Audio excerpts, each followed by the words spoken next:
थोड़ा सा डिफरेंट है, बट तकरीबन यही फॉर्मेट है कि आइदर आपका जो मेन, अच्छा, लिसनिंग, राइटिंग और रीडिंग, ये आपने इकट्ठा देना होता है, 2 घंटे 40 मिनट होते हैं आपके पास, ठीक है। ये आपने इकट्ठा देना होता है। एक ही दफा में, एक ही गो में आप दोगे, आप ब्रेक्स नहीं ले सकते बीच में, ये नहीं कि मैं जाऊँ और फिर मैं वापस आता हूँ, no, you can't do that, मतलब वो आपके टाइम में से कट। तो जो भी आपके Okay. मसले मसाइल है वो पहले हल करके जाएं, ताकि आपको आसानी हो सके। नंबर 1 चीज तो ये हो गई। अच्छा, नंबर 2 एक और चीज ये है कि स्पीकिंग आइदर 3 दिन पहले होगा या 3 दिन बाद होगा। स्पीकिंग में भी आपके पास वही दोबारा 9 बैंड्स ही हैं। पहला जो पार्ट होता है वो बहुत जनरल होता है। स्पीकिंग दोनों का सेम है, जनरल का भी और एकेडमिक का भी। जो फर्स्ट पार्ट है that is very simple, everyday talk. वो आपसे पूछेंगे आप कहाँ रहते थे, आप जब एंटर होंगे तो आपसे आपका नाम पूछेंगे, आप हल्की फुल्की सी कोई मतलब 1-2 सिंपल सी बातें पूछ लेंगे कि आपका आईडी कार्ड दे दें। उसके बाद वो आपसे जनरल बातें पूछना शुरू करेंगे, जैसे कि what is your what was the house like where you grew up, ठीक है। अच्छा, अब वो टेंसेस आपके थोड़े चेक करना शुरू करते हैं। आपसे कुछ क्वेश्चंस वो पास्ट में करेंगे, कुछ फ्यूचर में करेंगे, कुछ प्रेजेंट में करेंगे, कुछ मे बी पास्ट परफेक्ट में करेंगे। अगर उनको अंदाजा हो गया ना कि इस बंदे की जो अंग्रेजी है वो थोड़ी टॉप नॉच किस्म की है and the person knows how to handle things and how to handle complex conversations, तो फिर वो आपसे कॉम्प्लेक्स बातों में जाते जाएंगे। उनके पास एक बुकलेट होती है, वो खुद से नहीं पूछ रहे होते, उस बुकलेट में से पूछते हैं, ठीक है। ऐसा ना समझना कि आपको देख के वो चेंज करेंगे, नहीं। They already have like a standardized test in their hands, and that's what they're going to do. They're going to use that test to evaluate you and mark you. और उसी टाइम पे जो examiner होता है वो आपकी speaking को mark कर लेता है। और अगेन जो आपकी स्पीकिंग मार्क होती है वो भी कुछ क्राइटेरियाज के ऊपर ही होती है, जो कि मैं आपसे शेयर भी कर दूंगी, ठीक है। अच्छा, नंबर 1 चीज तो ये आ गई। अच्छा, फिर आपके पास नेक्स्ट चीज है, नंबर 1 हो गया एवरीडे टॉक। जैसे मैं उस्मान से कहूँ कि ओके फाइन, आपके कंट्री में कौन सी चीजें पसंद की जाती हैं, आपको कौन सा पसंद है, do you like music, okay what type of music do you like, ठीक है। और वो उससे थोड़ा सा कॉम्प्लिकेट करता जाएगा, do you think aquariums look really nice in houses, कुछ इस किस्म के क्वेश्चन हो सकते हैं, ठीक है। और कुछ भी इस तरह की, can you suggest some cuisine where you live, ठीक है। इस तरह के कुछ सवालात बिल्कुल सिंपल से जो सवालात हैं वो हो जाएंगे। या can you give directions to your place, ठीक है। जैसे आप समझाना है आपने किसी को कि आपने डायरेक्शंस देनी है, तो कुछ इस तरह के नॉर्मल टॉपिक्स हो। फिर हम मूव करते हैं पार्ट 2 पे।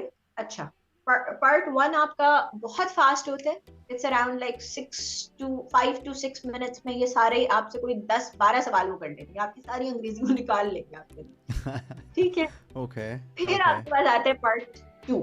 जो पार्ट 2 है उसके अंदर क्या होगा कि आपको 1 मिनट दिया जाएगा, एक टॉपिक। सबसे पहले वो आपको टॉपिक देंगे, उस टॉपिक से रिलेटेड आपसे सवाल किया जा सकता है। For example they can ask you that what is your fondest memory, okay, या did you break anything, what was it, उससे रिलेटेड फिर 3 सवाल, what was it, how did you break it, ठीक है। आपको फिर एक स्टोरी बनानी पड़ती है। या can you tell us about a day when the weather was perfect, ठीक है। कोई ऐसा दिन जब वेदर परफेक्ट था, तो आप फिर बताएंगे कि अच्छा वेदर क्यों परफेक्ट था, उस दिन में मैंने क्या किया, उस दिन में क्या नहीं किया, you have got the idea. So that's how you are going to explain, okay. तो अब आपको 1 मिनट दिया जाएगा, एक पेपर पेंसिल वो दे देगा एग्जामिनर, उसमें आपने फटाफट पॉइंट्स बनाने हैं, और वो जो 3 सवाल लिखे होंगे ना, उन तीनों सवालों के जवाब देने हैं आप, ओके, सही है। अब आपने जब प्रिपेयर कर लिया, आपके पास उस 1 मिनट में आपने प्रिपरेशन कर ली, अब आपने 2 मिनट्स उस पर बात करनी। You will have 2 minutes to speak on that particular topic, ठीक है। अब जब तक एग्जामिनर आपको रोके ना, आपने चुप नहीं होना, नंबर 1। खुद से अगर आप चुप हो जाएंगे तो आपके मार्क्स डिडक्ट हो सकते हैं, ठीक है। तो दैट्स वेरी इंपॉर्टेंट। तो आपने चुप बिल्कुल भी नहीं होना, आपने बोलते रहना जब तक आपको एग्जामिनर ना करे। हाँ, बोलने में आपने बहुत तेज नहीं बोलना, आपने बड़ा अपने नेचुरल स्पीड से बोलना है, जो आपको समझ आए उस पर बोलना है। ये मत समझेगा कि आप एग्जामिनर को इम्प्रेस कर लेंगे, वो रोज 10, 20, 12, 13, 30 जितने भी होते हैं उनको देखते हैं, तो it's not a big thing for them. They can simply analyze that, okay fine, this is the band this person deserves.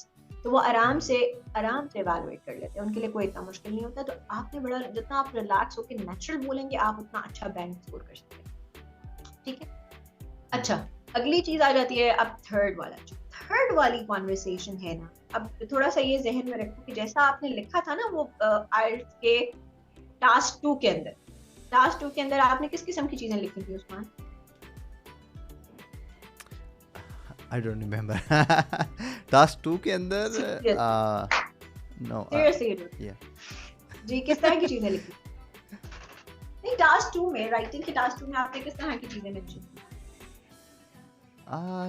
Journal थी, आई थिंक जर्नल। नहीं, राइटिंग में आपने हमने बात की थी कि 2 तरह के टास्क हैं, तो टास्क 2 में हमने क्या मेंशन किया? वो किस तरह जरा की राइटिंग जिसको डबल मार्क्स जिसके थे। जी बिल्कुल। और टॉपिक कैसे थे? टॉपिक आपसे रिलेटेड थे। किससे रिलेटेड? लाइक अगर तो एकेडमिक है तो एकेडमिक से रिलेटेड होंगे, तो अगर जनरल है तो जनरल से होंगे। हाँ जी, you have just saved yourself. Okay, give a pat on your shoulder. All right. Yes, because इसमें ये है कि आपने थोड़ी एकेडमिक गुफ्तगू करनी है ना, कि जैसे फॉर एग्जांपल आप पॉलिटिक्स तो नहीं, खैर इस तरह की चीजें नहीं आती। जैसे फॉर एग्जांपल आपको लगता है कि एक सर्टेन जगह पे टूरिज्म बहुत बढ़ गया है, अब उसके क्या कॉज और इफेक्ट, इस तरह की चीजें आ सकती हैं, एडवांटेजेस डिसएडवांटेजेस आ सकते हैं। तो अब इस तरह की जो चीजें जब आप टास्क 2 में लिखते हो तो इस तरह की चीजें आपको बोलनी भी तो पड़ सकती हैं। ठीक है, ठीक है। तो टास्क जो पार्ट 3 है वो ऑल्दो जो पार्ट 2 होता है उसी की एक्सटेंशन होता है, लेकिन वो काफी फिर कॉम्प्लेक्स होता जाता है। ठीक है, जैसे कि मैंने अगर वेदर के बारे में सेकंड सवाल है, तो आपका जो पार्ट 3 है वो इस तरह से हो जाएगा कि अच्छा आपके कंट्री का वेदर फोरकास्ट सिस्टम कैसा है, आपको क्या लगता है ये सिस्टम्स अच्छे होते हैं, आपको लगता है ये सिस्टम्स जो है वो रिलायबल होते हैं, क्या आपको लगता है इनके थ्रू हमें कोई हेल्प मिल सकती है, क्या आपको लगता है कि आज से 10 साल पहले का सिस्टम कैसा था। You got the point. तो वो आपकी जो डिस्कशन है वो थोड़ी ज्यादा एकेडमिक, थोड़ी ज्यादा लिटरल होती जाती है। सही हो क्या? तो उसमें आपको कंपैरिजंस भी करने पड़ सकते हैं, आपको अपना पॉइंट ऑफ व्यू भी देना पड़ सकता है, और वो चीजें थोड़ी सी आपको उसमें थोड़े से कुछ चीजें भी मेंशन करनी पड़ सकती हैं कि भाई मैंने इस तरह का सुना है और इस तरह का पढ़ा है, और मेरे कंट्री में अब वो ये पूछ सकते हैं कि अब हम वेदर को जो है वो कैसे वेदर फोरकास्ट अब कैसे की जाती है। तो यू आर गोइंग टू से कि अब सैटेलाइट्स होते हैं, ठीक है, और सैटेलाइट्स के अलावा जो है वो अब आपके अब तो बहुत आसान हो चुका है। आज से 10 साल पहले it wasn't possible because we never had those gadgets, but now in every gadget we are able to you know kind of know that what's going to be the weather like in the next 10 days. ठीक है, तो इस तरह की चीजें जो है वो आप इजीली अब जो है वो बता सकते हैं। ठीक है, तो आपका जो स्पीकिंग पार्ट हो गया उसके 3 पार्ट्स हो गए। जो फर्स्ट वाला था that was more like easy one, जिसमें आपकी जर्नल बातचीत हो गई। 2 वाला कौन सा था उस्मान? एकेडमिक वाला 2 वाला सेकंड पार्ट कौन सा? 3 पार्ट्स हैं देखिए। हाँ जी, I thought it was 2. Okay, 3 parts है। Yes. हाँ जी, कितने पार्ट्स हैं टोटल? 3. हाँ जी, तो फर्स्ट वाला कौन सा है जिसमें आपने क्या बातचीत करनी है? यहाँ से हमें पता चलेगा। Actually, I was not making notes. I think it's for the viewers के लिए, like आप अपने notes साथ-साथ बनाते रहें क्योंकि ये पूछती रहती हैं। तो exactly, you need. तो फर्स्ट वाला जो है वो जर्नल था जिसमें आपसे एवरीडे की बात हो रही है। सेकंड वाले में वो आपको पेपर देते हैं और आपने उसमें कितनी देर के लिए बोलना होता है? 2 मिनट्स के लिए। एग्जैक्टली 2 मिनट्स के लिए। और जो थर्ड पार्ट है उसमें फिर आपकी एकेडमिक गुफ्तगू है, जिसमें जिस तरह की गुफ्तगू आप किसी डिबेट में किसी अच्छी जगह पर अपना पॉइंट ऑफ व्यू बताने के लिए करते हैं।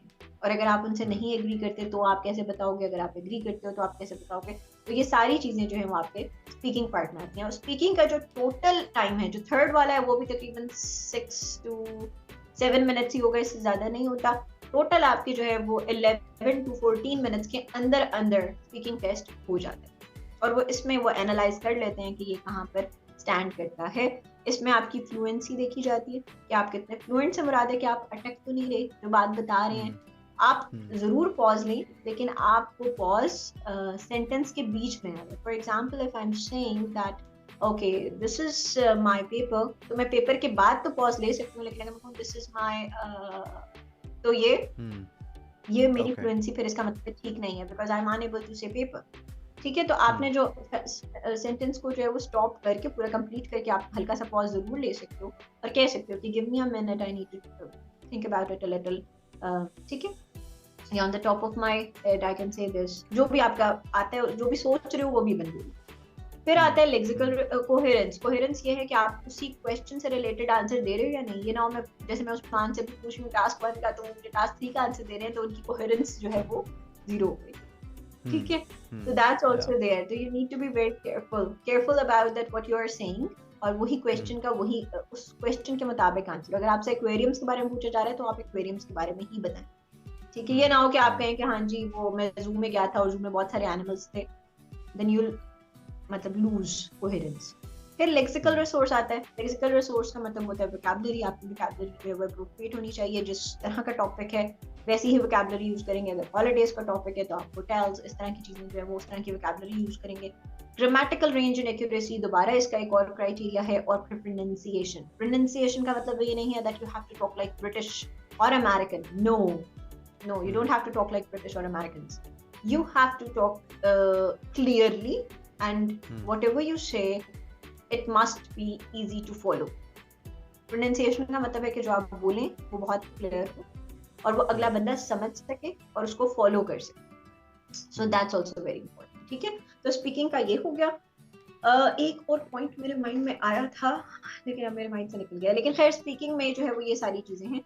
आपके पास ये 3 पार्ट्स आ गए और इन 3 पार्ट्स को आपने जो है वो तकरीबन 11 से 14 मिनट्स के अंदर अंदर आपने जो है उसका आंसर देना होता है। फिर आपका बैंड उसी तरह से लगेगा। अगर आप बहुत अच्छे स्पीकर हैं तो आपके 9 आउट ऑफ 9 आ जाएंगे, वरना 8.5 आ जाएंगे या 8 भी आएंगे। ये जरा थोड़े डिफिकल्ट बैंड्स हैं टू स्कोर।